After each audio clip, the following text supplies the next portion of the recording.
Hello and welcome to another episode of the Leo Alves podcast. And in today's podcast episode, I have a lovely one-to-one online fitness member with me, Laura. She's been on the podcast before, I think once before, so this is the second time now. Yeah. And I thought it would just be really nice to get her on, have a catch up. We can speak about her journey, how it's going, and what we plan to do moving ahead.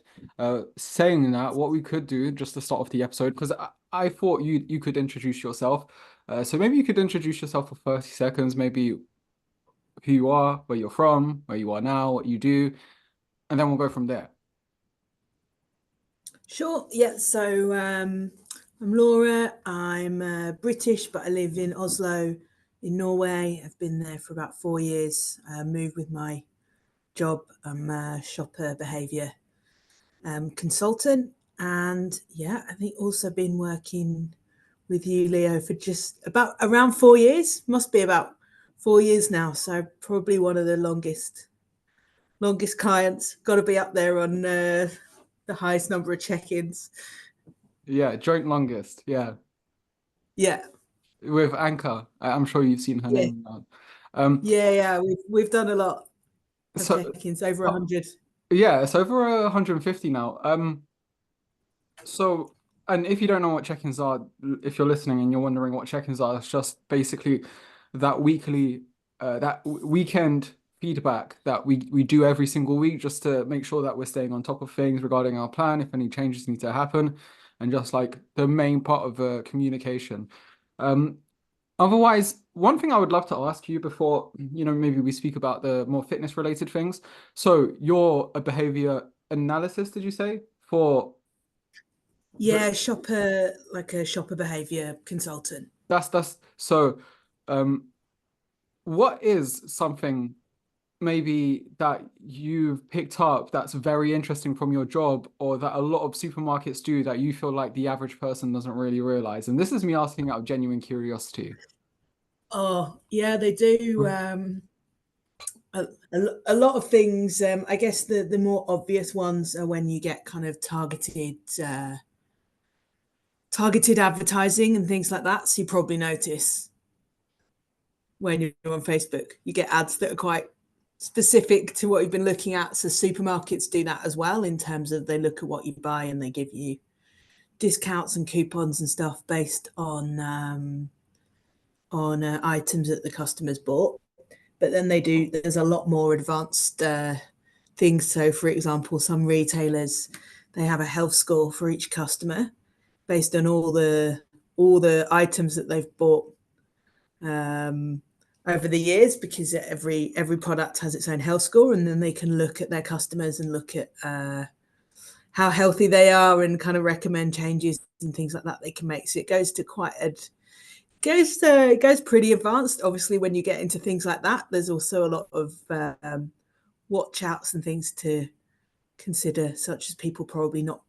It's been discussed previously, for example, that a supermarket could write to their customers and tell them what their health score is and tell them how they stand up versus their peer group and make recommendations to them on things they could eat that would form a healthier diet. But then there's also a big question mark around whether people want to be told by the supermarket how healthy they are.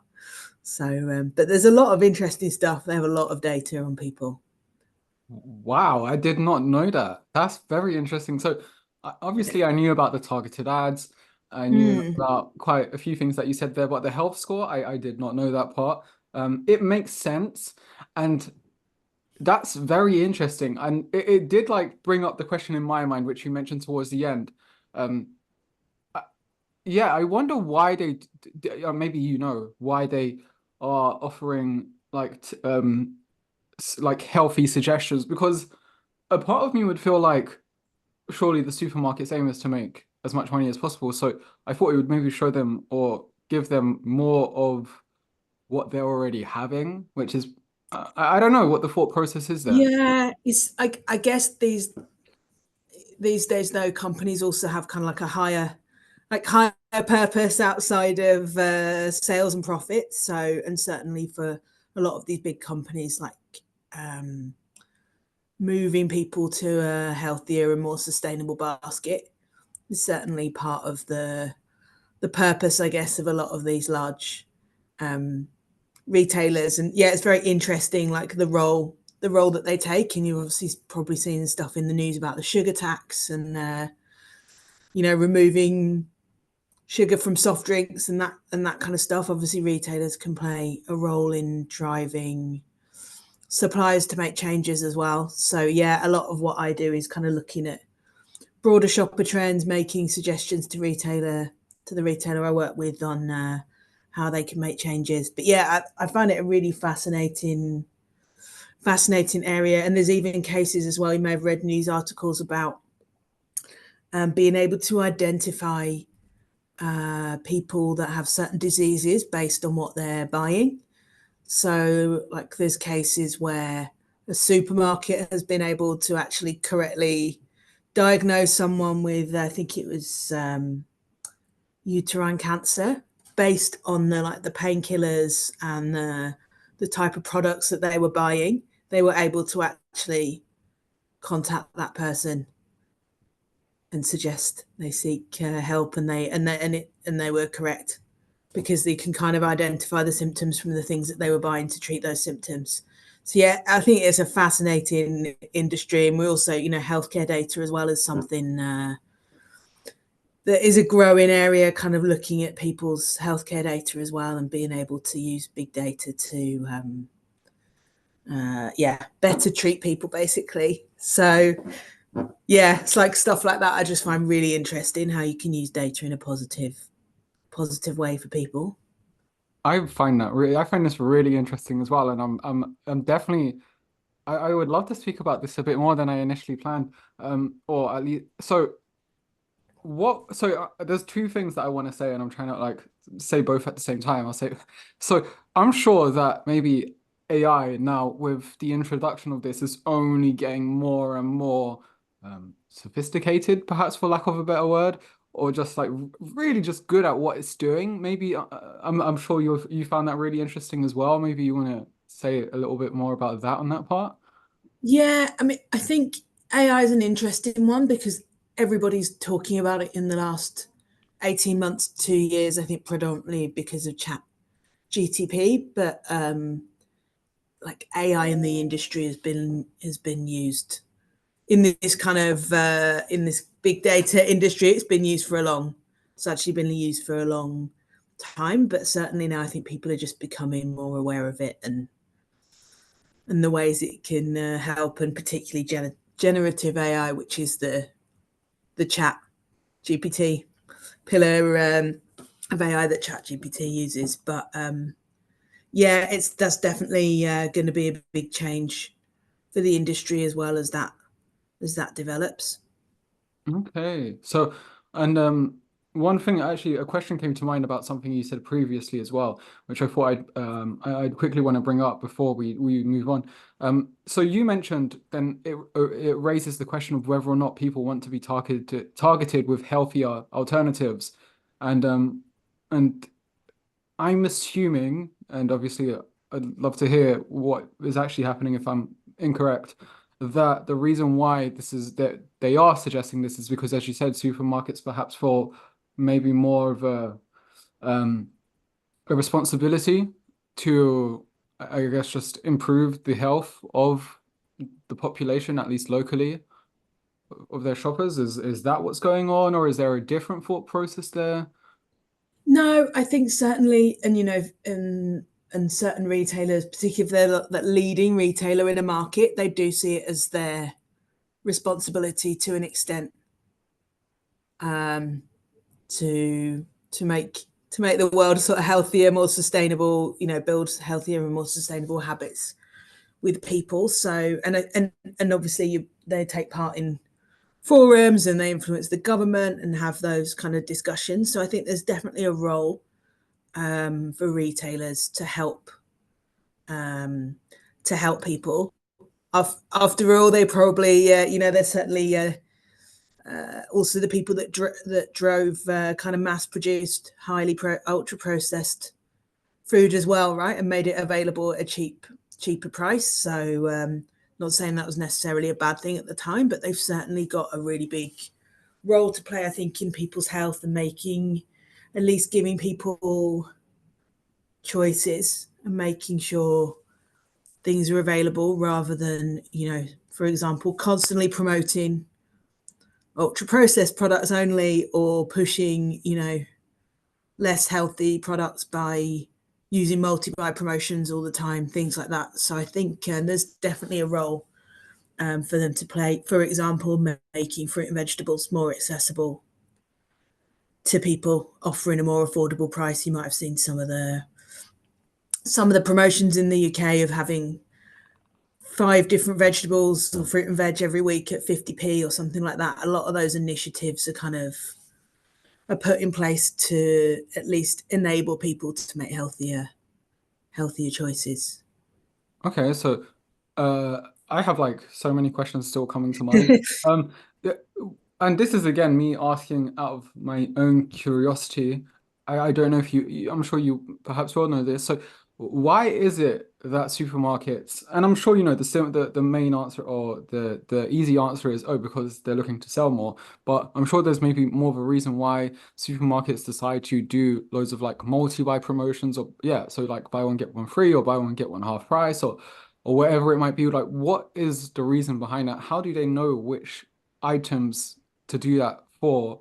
And what's the thought process there, maybe generally? Yeah, it's well, that's an interesting one as well, because also a lot of the, not specifically the work I do, but the company I work for also looks at kind of the promotions and how effective promotions are. Often it's just, the spike in sales is looked at rather than some of the kind of broader metrics around, is it bringing new customers to the store, or are we retaining those customers after that, those kind of things. So I think often it's done with quite basic measures. And promotion's also an interesting one as well, because that's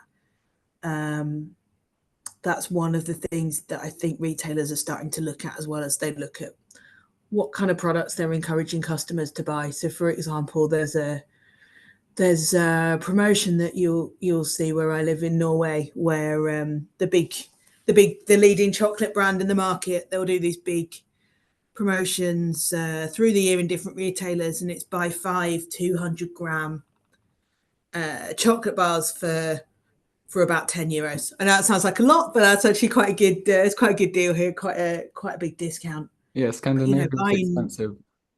yeah.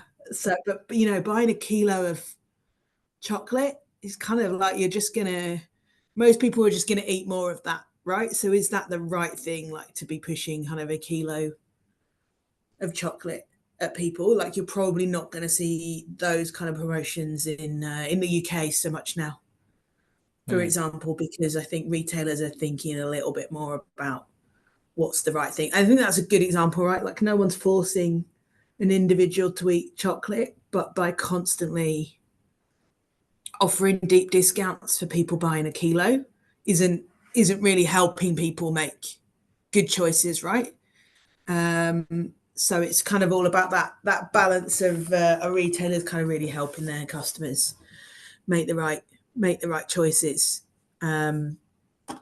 So yeah, like I mean, yeah, I could talk all day about the I'm kind of stuff that I do. I find it really interesting.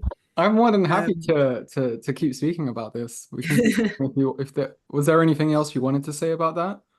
um, no, I don't think so particularly. I'm sure it'll come up again in the conversation. But yeah, it's quite interesting seeing it from the side that I work on it. So obviously, when I'm in a supermarket, I kind of look at things a little bit differently, because I know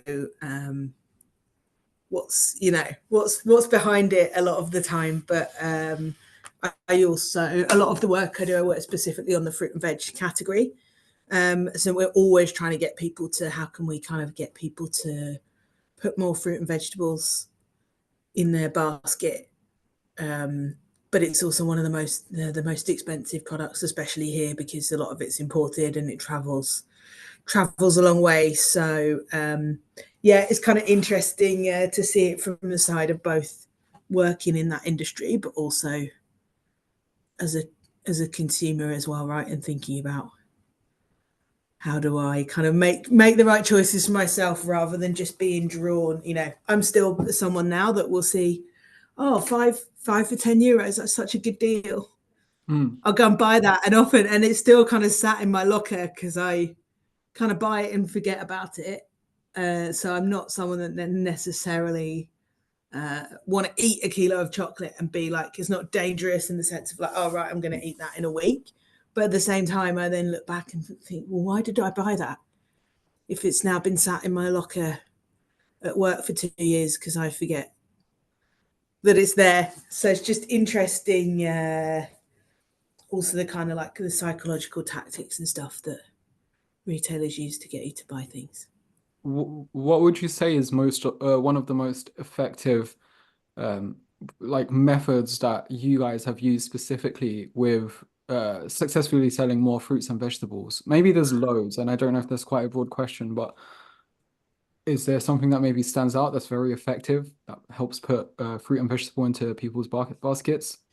Yeah, I think actually understanding what the customer need is, and I know it sounds like a basic thing, but especially with fruit and veg, there's a lot of waste in products, and so like having like a very wide assortment is problematic for the retailer because it costs them a lot of money in terms of wasted products, in terms of kind of replenishing the products in store. So probably the biggest impact that I've made since I've been working with the retailer in Norway is actually being able to look at the data and explain what the most important products to customers are, and also kind of what level they need it. So, for example, through looking at data, we were able to determine you need five types of onion.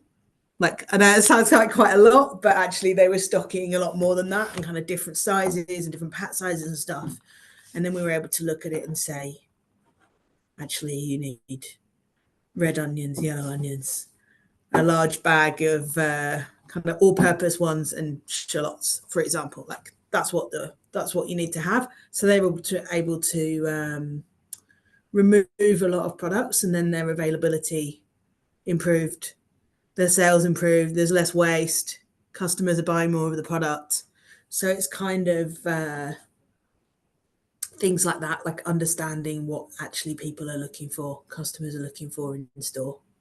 Okay, so saying that, and I guess I don't know if this is going to have a similar response. It might do, and I don't know again if it's a broad question, but is there like is there a method that is used by the people that you work with and maybe what you do as well that is used in supermarkets to sell more of whatever product might be. So any product speaking on any product this time, when you're in a store and you're with people you know, whether it's friends or family, and you're like, and you see them maybe falling for that, for lack of a better word, and maybe you Yeah. have them going for it, and you're like, wow, I'm surprised at how effective that really is. Is there like a specific approach there that you just are surprised at how effective Um, it's on? Yeah, there's a lot of different things. I mean, so I've already mentioned kind of promotions, like they have this, call it the power aisle, when you walk down the middle of the store and you've got all the displays on the ends of aisles of products. I think one of the things that I've seen supermarkets do really well, particularly in the last few years, is kind of creating events or like seasonal things. So summer barbecue, putting all the products that you might want to have at a barbecue, I think is a really good way of getting people to buy more.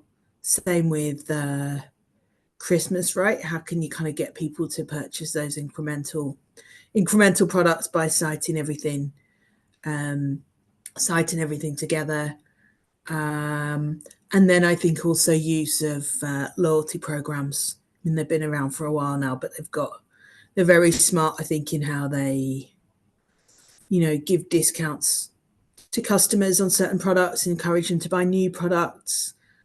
So yeah, there's a lot of clever ways I think that retailers use to encourage people to buy more.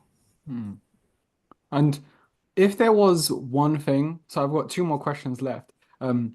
If there was one thing that you could either change or improve when it comes to supermarkets, what would that be, if anything? Oh, yeah, that's a big question. If there's nothing that you can really think of, that's okay as well. I think ask me the second one, and then I might have time Okay, to think about the first one. so the second one was, what is one of the favorite things? What is one of the favorite things that you do? Like as part of what you do, like what would you say is one of the favorite things about that? Um, I think being able to see that the changes, like that, what you've worked on, being able to see that in a store when you go in, because we're working with people in the head office who are then making decisions and t- talking to people in the supply chain who are that it's quite a long way from what we do sat in an office discussing things to actually having an impact on the customer when they're in store. So it's nice when you see something um, that actually you've worked on and you've influenced, and then you're able to go and buy it. For example, like a new product, something like that. And in terms of what I'd change, well, I'll speak for the market I live in now, which is very In Norway? given it's yeah, in Norway. So given it's it's a pretty rich country and advanced in a lot of ways. All the supermarkets here are they're very small. So they're kind of city centre, like what I call like a metro store. And the assortment's really limited. So I've probably got 5 supermarkets within 300 meters of where I live, but they're already small and they kind of stock the same things. So that is the thing that I miss the most. And my mum always jokes when I go back, what's the thing you miss the most about the UK? I think it's the supermarkets. And like she's right to an extent because I'm always filling my go over with as an empty a suitcase as possible and just fill it with food and bring it back, which I know a lot of people do when they go to their home country. And obviously UK is a lot cheaper as well, but genuinely it's more just the choice of products. Like I really miss that here. So I tend to buy also a lot of things for cooking with like spices and stuff like that that aren't available here. So yeah, for me, the thing I find most frustrating is that lack of choice here. And I think the UK in particular is very good for like having a wide range of products.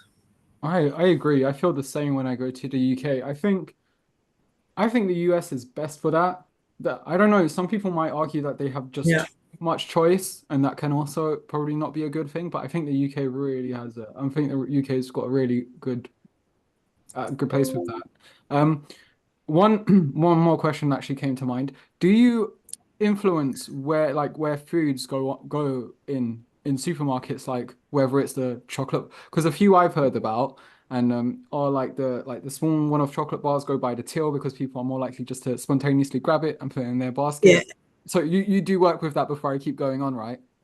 Yeah, Okay. yeah, definitely. I mean, you probably see that a lot less now, right? Like chocolate bars at the till, again for kind of for health reasons and retailers not wanting to encourage people to Mm. pick those up impulsively, and also thinking about how they can use that space for other products, right? So if you've ever I've seen protein been bars there now. to protein bars, I've seen also there's like if you go to kind of like health and beauty or pharmacy retailers in the UK, you kind of notice that there'll be the queue for the tills. You'll kind of go through like a queuing system, and everyone kind of walks through it, and they'll have loads of different kind of impulse products there, and they're kind of like doing that deliberately. So rather than having 10 different tills and people queuing at 10 different tills, they'll all go through one queue. And that gives the retailer a chance to kind of expose people to a lot of different products. So yeah, we do get a bit involved in that, and also which products should go next to each other in the aisle. So actually an interesting a project we've just started working on at the moment for fruit and vegetables with the retailer here is like looking at what the right order is to put the products on the shelf, if that makes sense. So for example, looking at dinner vegetables, you might want to put things like aubergines and courgettes together because they're often used. They could be used kind of as part of a main meal, whereas something like onions might sit somewhere else because they're more likely to be kind of a cooking ingredient or base of a meal. Like, do you put organic products? Do you put organic tomatoes next to standard tomatoes, or do you have all the organic stuff in one place in store? So we also kind of work on things like that and trying to, again, right, particularly in fruit and vegetables, we're trying to build a bigger basket and get them to purchase that one additional vegetable. So by getting the flow right and what things should sit with other things, hopefully you can see an improvement in that. But the way they do it is really interesting, looking at what people most often put in their basket together and then putting those products next to each other. Yeah, that is interesting, and I'm sure a lot of data goes behind that. In regard to placements as well, I think a couple of tactics I've heard, and please correct me if I'm wrong, and feel free to add more because I would be really interested in hearing this, and I'm sure the listener right now of this podcast episode is interested in hearing, tactics that they probably aren't aware has been used on them for a while now, but it's been used and it's probably been used quite effectively as well. Is that so as we said, like the more impulse buys are near the till, and then I've heard that the necessities like milk and eggs tend to be more towards the back of the store, so people have Yeah. to walk through the entire store, in which they're therefore exposed to many other products before getting the necessities, and then go all the way back. So that's just one way of making people go throughout the entire store, because if they Yeah. had at the front, then people wouldn't need to go, I guess, through the whole thing. Another one I've heard is like when it comes to cereal aisles, there's more like fun brands, so the ones with maybe like colorful mascots, etc., which I've heard they're removing, at least in the UK. But we can speak about that a bit. I don't know. That could be completely wrong. Um, I think I've heard that somewhere, or more brands are starting to remove it or something like that. Um, I've heard that the more like fun ones, maybe like Cocoa Pops, let's say, which is a popular cereal in the Yeah. UK, goes, I think, more close to the bottom aisles, where children can see it more quickly, and therefore find it. Okay. Is that wrong? Because as I was saying, I was like, actually, I don't know about that one because, yeah, I that's what I've heard something about. Or maybe just it was maybe not Cocoa Pops, maybe that was a bad example, but maybe, cereals more catered to kids, or even products more catered to kids. They go maybe more lower down on the The shelves. bottom. Yeah, I hadn't heard about that one specifically. But there's definitely guidance in terms of how a customer or a shopper is in the fixture, what the best shelf is, like, because you want to be at eye level. Thinking of adults mainly, I guess I hadn't really thought about children's products specifically, and also how to make a brand or product stand out, because just the way when someone walks down an aisle, they're kind of if you have everything in horizontal lines, it's quite hard for people to see, to navigate and find what they're looking for. But if you have things in vertical, call it vertical brand blocking, then that can actually help a shopper identify the brand that they're looking for. So we usually encourage retailers to kind of block their shelves kind of vertically, so it's easier for people to find the products they want. I hadn't heard the one specifically about kind of children's products being lower down. Normally you would have you'd start with cheaper products, sometimes with bigger pack sizes depending on the category, and then go up to more expensive products and have those ones at the top. But yeah, I guess for cereals it might be different given the high percentage of people that are buying them for children. Hmm. Is there, yeah, I don't know if the example I gave was the best, but I hope yeah, it was just to more emphasize the point. Is there anything regarding store placement that you find very interesting? Like maybe to add to the ones I mentioned, that there's one where it's just like, oh, you have to, speak. Is there actually, I've got a question, if in case you can't think about one. Is the way the bakery section set up intentionally because the bakery section generally has a good smell come from it? Is that like, Yeah, is there something there that they're taking advantage of? I think they often pump that smell. Well, as a lot of retailers, they're baking on site, either from scratch or from frozen products. So obviously, when you're baking, that produces a nice smell, and I've noticed often that smell will be around the entrance of the store. I'm sure that's a deliberate thing, right? That they're having kind of their extractor fans output near the front of the store. So yeah, I have heard that. There are some retailers as well that have their bakery near the front, but I think I would say the vast majority have fruit and vegetable products at the front of the store because that tends to be what a customer they want to be greeted with, kind of Mm, fresh food when they walk in. And actually the quality of fruit and vegetables is the thing that drives the quality and variety is what the biggest driver of people's store choice, one of the biggest drivers. So people will um, often have that at the front. I see. Very interesting. Um, I guess before we should start, maybe we could start. We've spoken about this quite a while and way longer because this podcast episode was actually intended to be about your fitness journey. But this has been, I think, such an interesting chat, and I think one that the listener can take so much value away from. That it's definitely been worth speaking about, and I think we're both enjoying this. Is there anything you'd like to add from anything we've spoken about until now that you think would be quite cool for the listener to hear? Or yeah, whether it's a topic or just a point or even yeah, just a question. I think we've covered yeah, quite a lot of things. Definitely, yeah. As I said earlier, I could speak about it for a lot longer. So maybe we'll do the next podcast. I can focus it more on some of the interesting things we've been doing, particularly maybe around healthier products. But now, yeah, I think just overall, it's kind of maybe just encouraging people to think about what maybe when they're shopping, thinking about what the retailer is doing to kind of encourage you to buy certain things, and just being a bit more aware of that. I talked about the kilo of chocolate for €10 is an extreme one, but what are the other things potentially when you're shopping that a retailer could be doing to influence you? And are you sometimes coming out with foods that you weren't intending to buy? And kind of just being a bit aware of that, I guess, would be my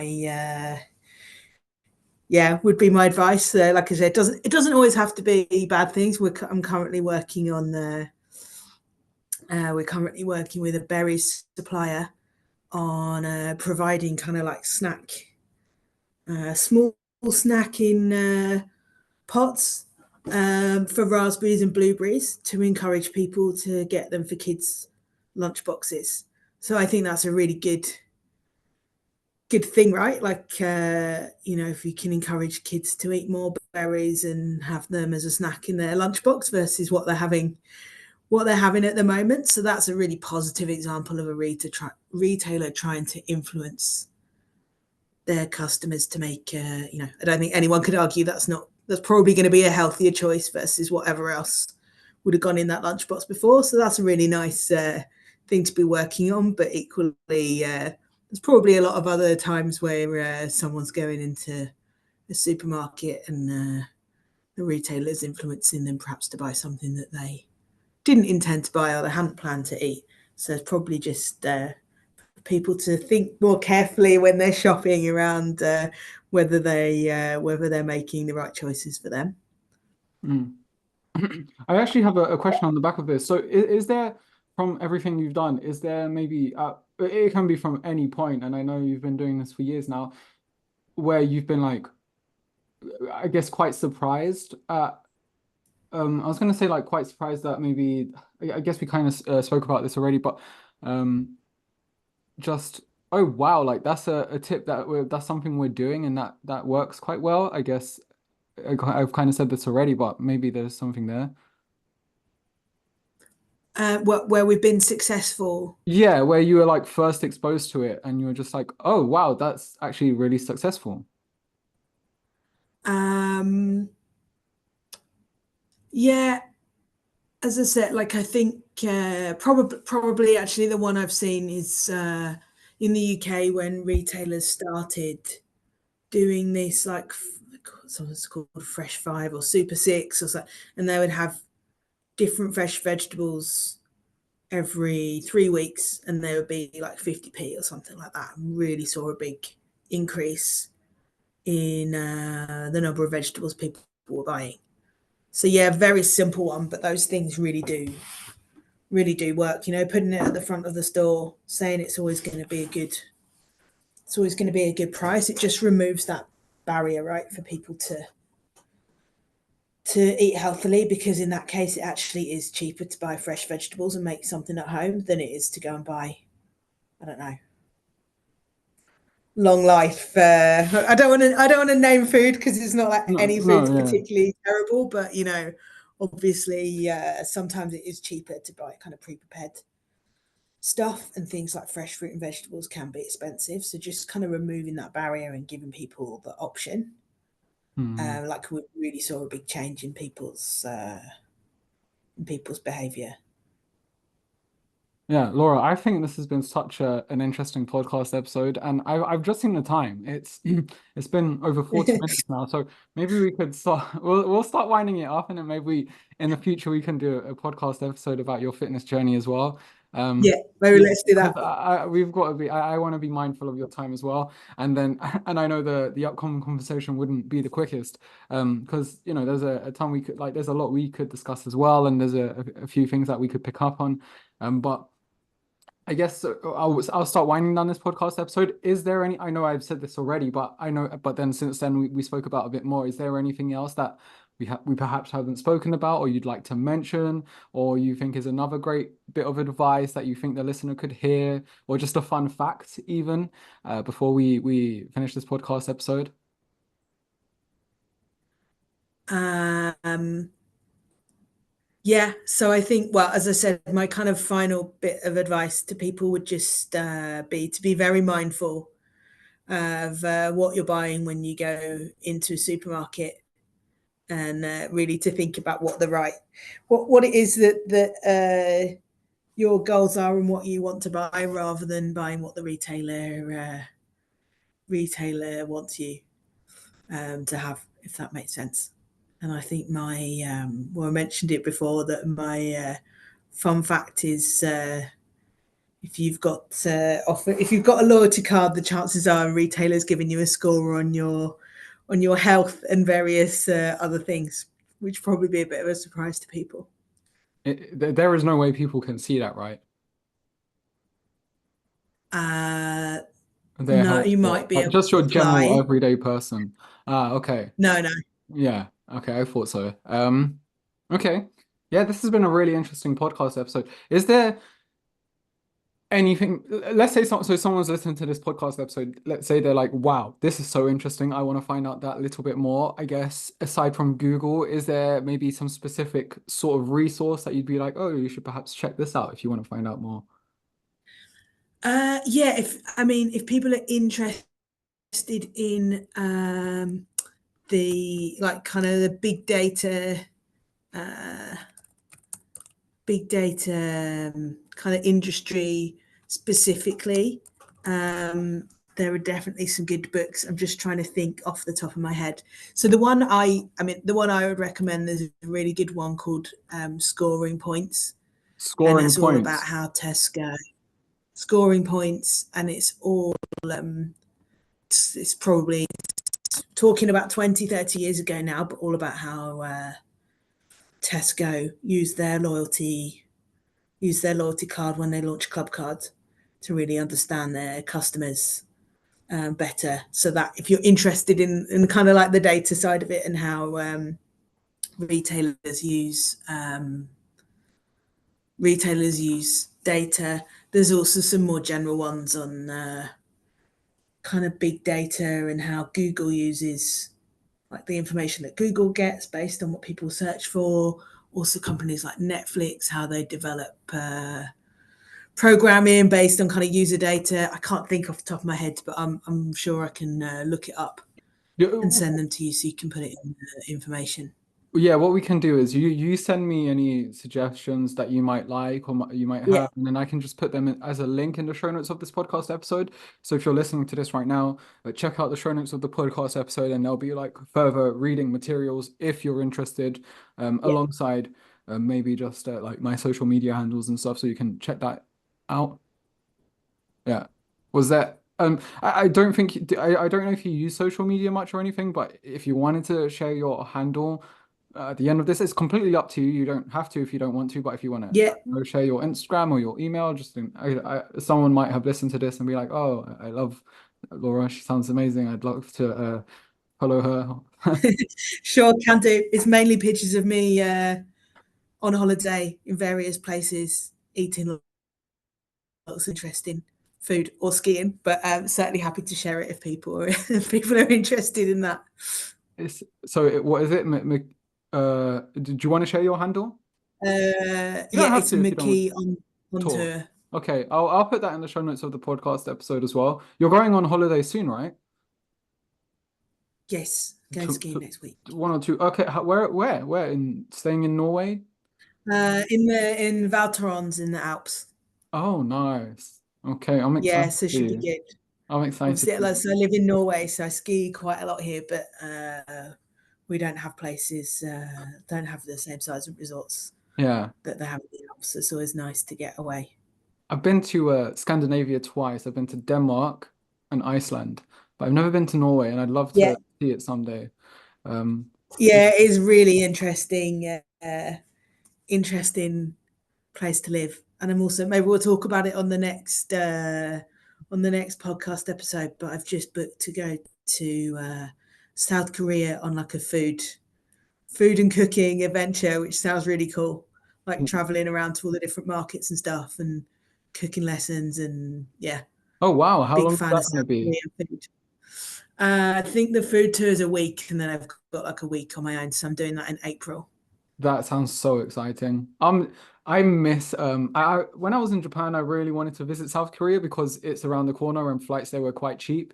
But the issue was Yeah. I couldn't because Japan had a lockdown at that time. They So, weren't letting yeah. anyone come in, so no one could come in. Like it at one point, I think they eased this eventually, but at one point you could have like a visa for Japan and you could live there and you could have a family there.